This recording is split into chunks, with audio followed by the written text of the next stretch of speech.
சும்மா சொல்லக்கூடாதுடி. மற்ற பொண்ணுங்களை விட நீ எனக்கு ரொம்ப நல்லாவே கம்பெனி கொடுக்குற.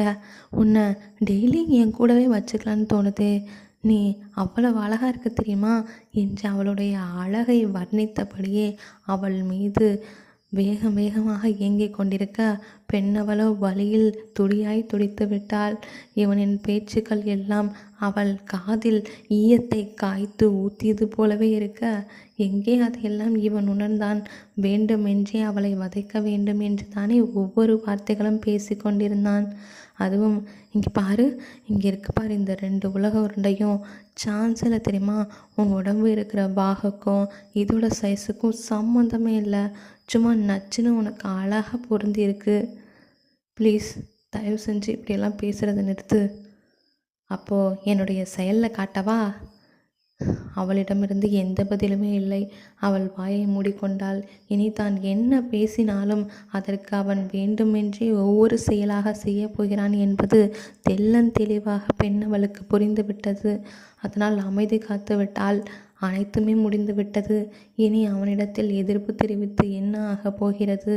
இனி தன் வாழ்நாள் மொத்தத்தையும் அவன் அழித்து விட்டான் என்று தெளிவாக புரிய, அப்படியே அமைதியாக அவனுக்கு கீழே கட்டுண்டு போய்விட்டாள். சிறிது நேரத்திலே அவளிடத்தில் எதிர்ப்பு இல்லை என்பதை புரிந்து கொண்டு அவளை பார்த்தவன் அவள் சோர்ந்து போய் படுத்திருப்பதைக் கண்டு இரக்கமெல்லாம் வரவில்லை. என்னடி, இதுக்கே டயர்டாயிட்டியா என்ன? இன்னும் எவ்வளவோ இருக்குது. ஒரு ரவுண்டுக்கெலாம் நீ டயர்டாயிட்டனா அப்புறம் எப்படி விடிய விடிய தாங்குவ என்பதைப் போல கேட்க, அவளோ கண்களில் தேங்கிய நீருடன் அவளை நிமிர்ந்து பார்க்க, என்ன என்பது போல புருவம் உயர்த்தி நக்கலாக சிரிக்க, அப்படியே கண்களை இறுக மூடிக்கொண்டாள். ஓ மேடம், என்கிட்ட இந்த மாதிரி பாவலை செஞ்சு என்னை ஏமாத்தலான்னு பார்க்குறியா? அதுக்கெல்லாம் வாய்ப்பே இல்லை. உன்னையெல்லாம் அவ்வளோ சீக்கிரத்தில் நான் விடவே மாட்டேன் டார்லிங் என்று கூறியபடி இன்னும் வேகத்தை கூட்ட, வழியில் அவளுடைய முகம் சுருங்கத்தான் செய்தது. எங்கே அந்த படும்பாவி அதையெல்லாம் கண்டான். இன்னும் வேகம் வேகம் என்று அவளை போட்டு வதைத்து எடுத்து விட்டான்.